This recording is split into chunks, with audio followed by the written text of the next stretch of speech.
Amém, irmãos? Livro de Atos, capítulo 9. Não serei temática esta noite. Foi essa porção que Deus colocou no meu coração. Atos, capítulo 9. Apenas 2 versículos da palavra de Deus. Versículo de número 14 e o versículo de número 15. Vamos começar do 13 para ficar melhor compreendido. Atos 19, 13 a seguir. E respondeu Ananias, dizendo: Senhor, de muitos ouvi acerca deste homem, e quantos males ele tem feito aos teus santos em Jerusalém. E aqui tem poder dos principais dos sacerdotes para prender a todos os que invocam o teu nome. Disse-lhe, porém, o Senhor: vai, porque este é, para mim, um vaso escolhido, para levar o meu nome diante dos gentios e dos reis e dos filhos de Israel. Quantos podem dizer glória a Deus? Glória a Deus. Aleluia. Um texto bem conhecido, quando Deus se revela para Ananias em visão. A palavra é clara, a história é bem conhecida.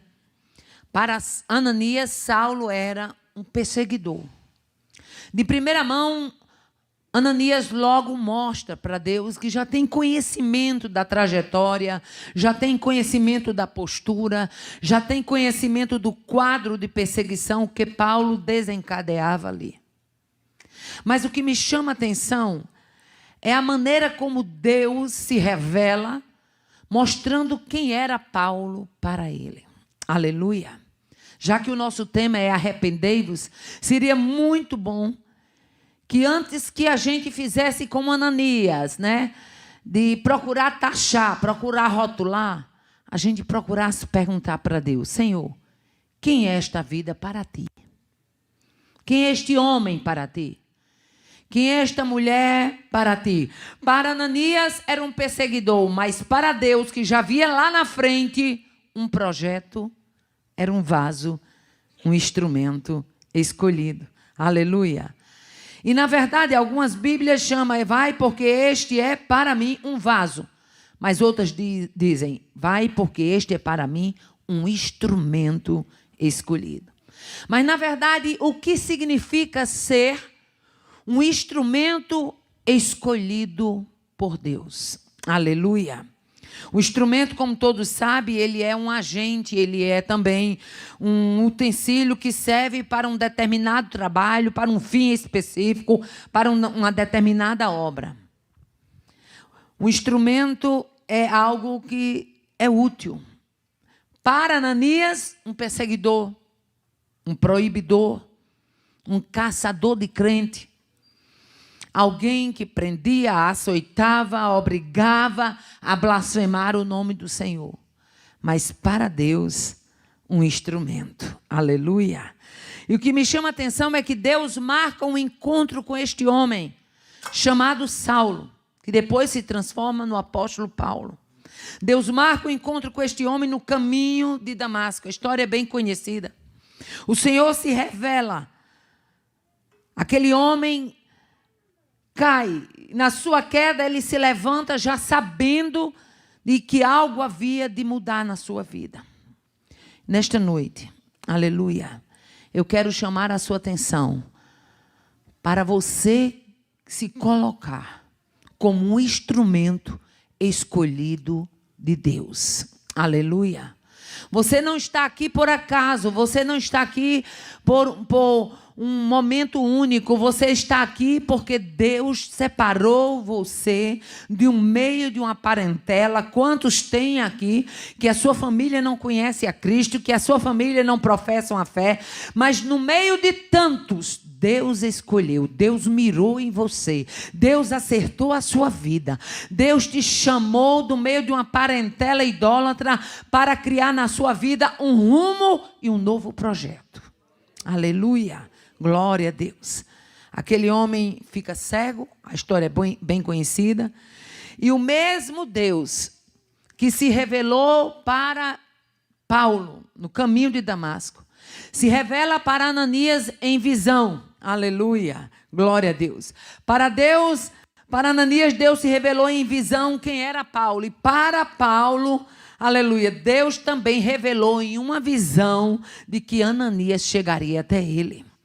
O que acho interessante no trabalhar de Deus é que Deus ele não perde a rota do seu projeto. Deus não perde o fio da meada, como a gente costuma dizer. Deus é um Deus que sabe trabalhar de forma sistemática e organizada. Aleluia.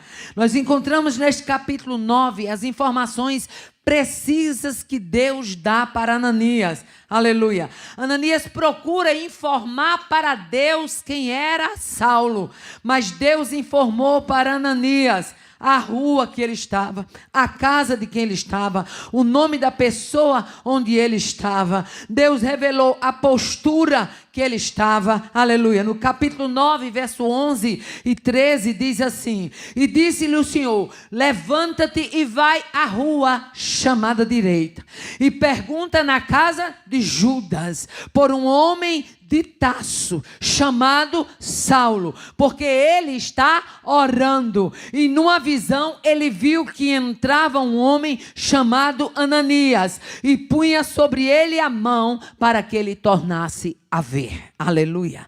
É esse Deus de detalhes que trabalha na nossa vida. É esse Deus de pormenores que trabalha na nossa vida. Aleluia. Esse Deus, ele só trabalha bonito.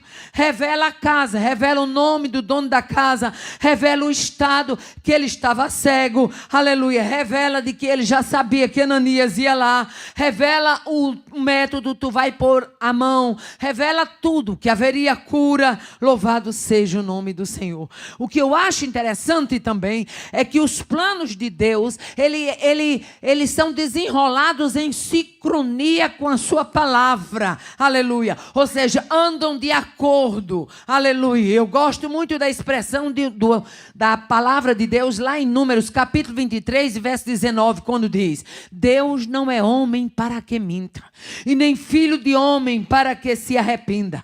Porventura, diria ele, não faria, ou falaria e não confirmaria. Você serve a um Deus que fala e que confirma.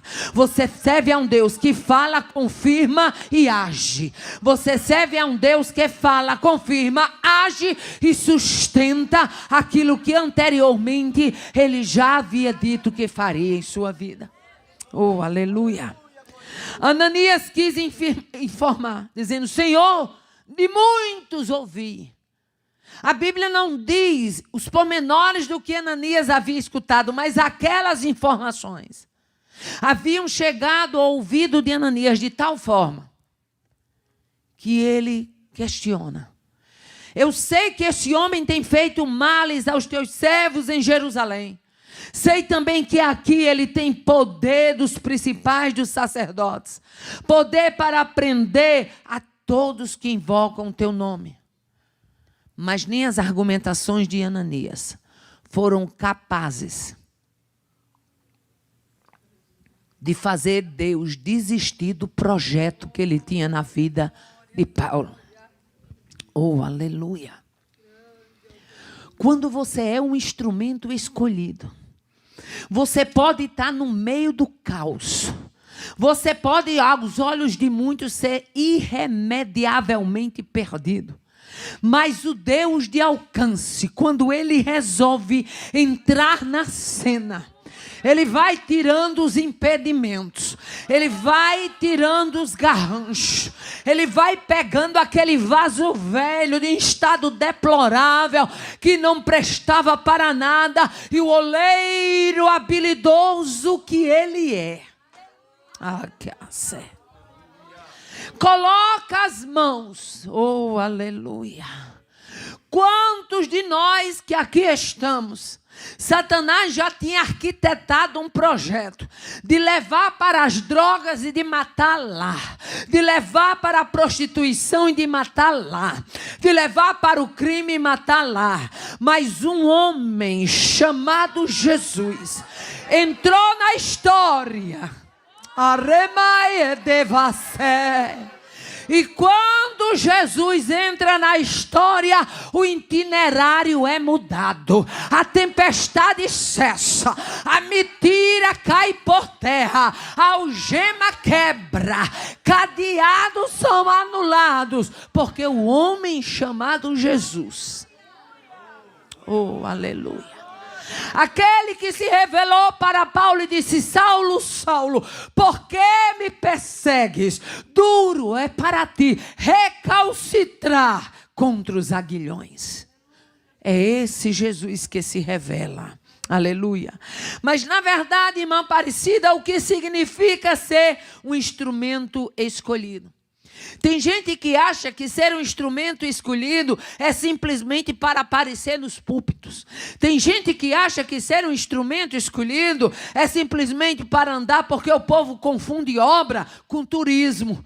Aleluia. Mas na verdade, o que é ser um instrumento escolhido? Em primeira mão, a primeira característica de um instrumento escolhido é estar literalmente na mão do manejador. É perder a vontade própria.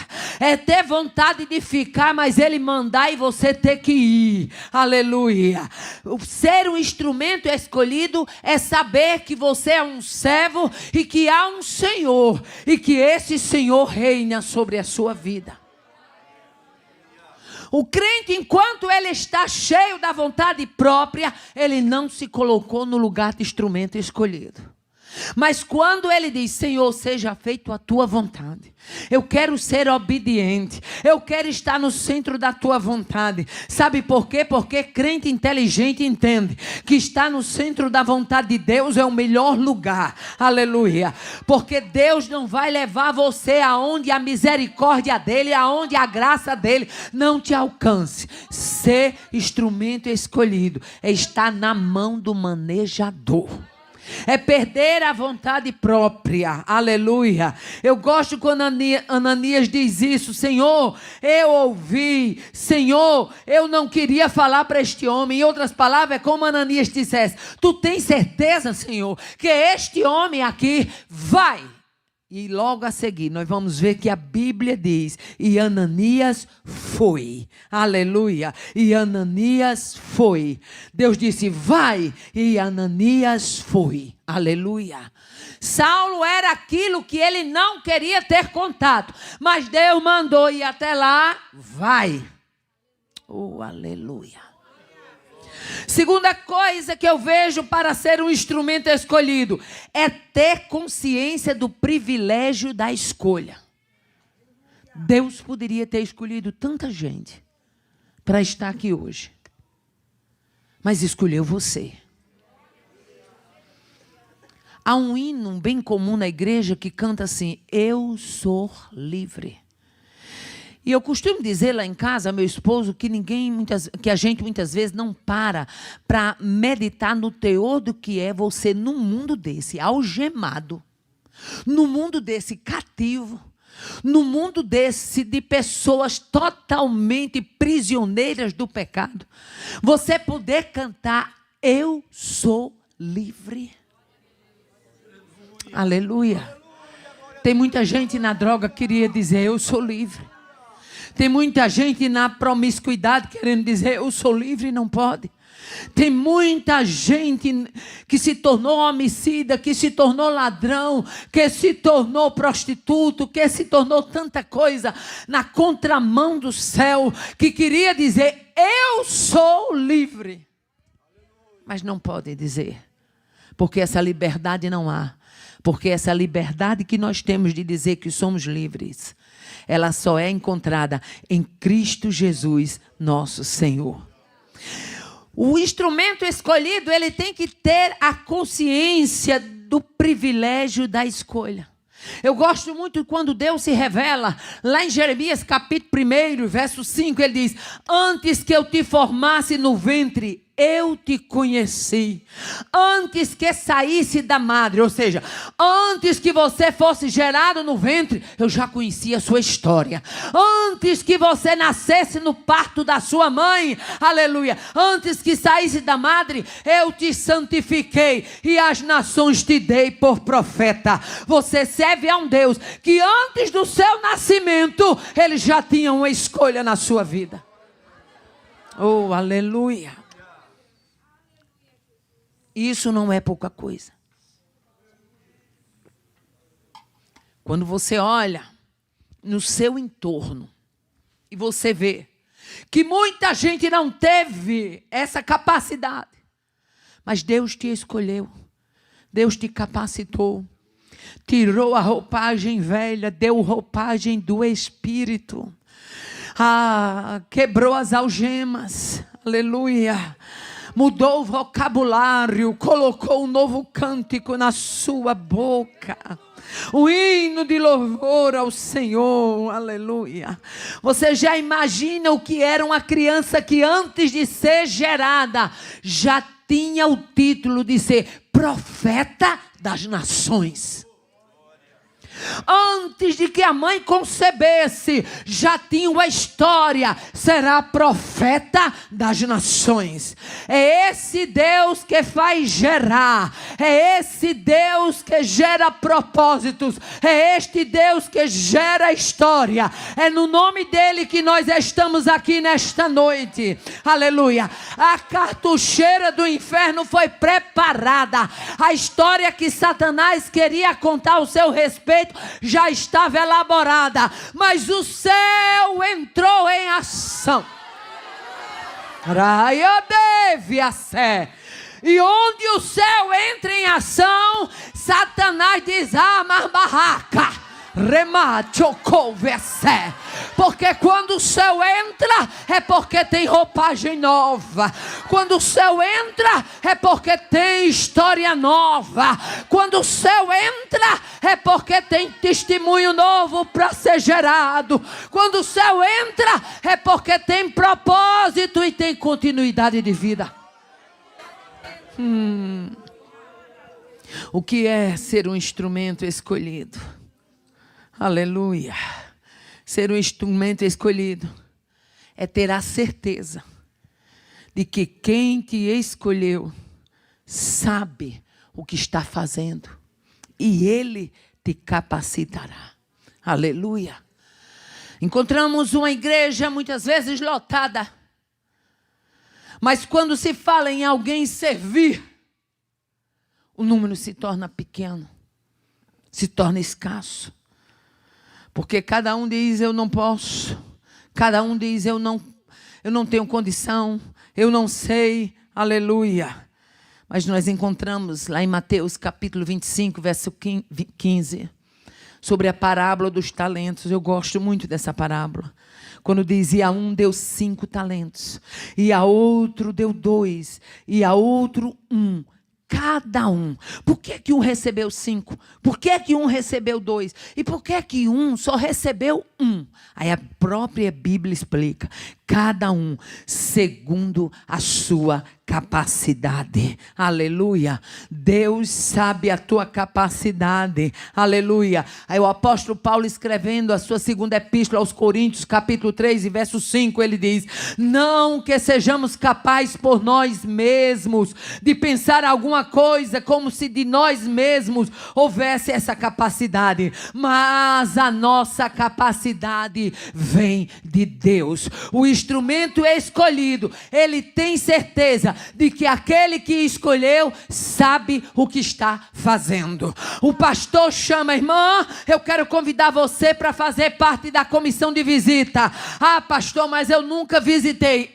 E se você nunca aceitar, vai nunca ter visitado ninguém. Ah, irmã, eu quero que você pregue aqui no culto das senhoras. Ah, pastor, mas eu nunca preguei. Mas se não houver uma primeira vez, nunca vai ter pregado. O que é que eu quero dizer com isso? Eu quero abrir um parêntese e dizer: Deus quer levantar dentro da igreja de Bridgeport uma igreja encorajada, uma igreja capacitada pelo céu. Deus quer levantar homens e mulheres desta casa para fazer a diferença nessa cidade. E quando Deus soprar o vento, eu já vejo gente sendo transportada para outras localidades da América. Não porque Deus errou a rota, mas porque você entendeu que era um instrumento escolhido e que o capacitador estava entrando em cena. Nesta noite é noite de lançar a mentira abaixo e é noite de se habilitar,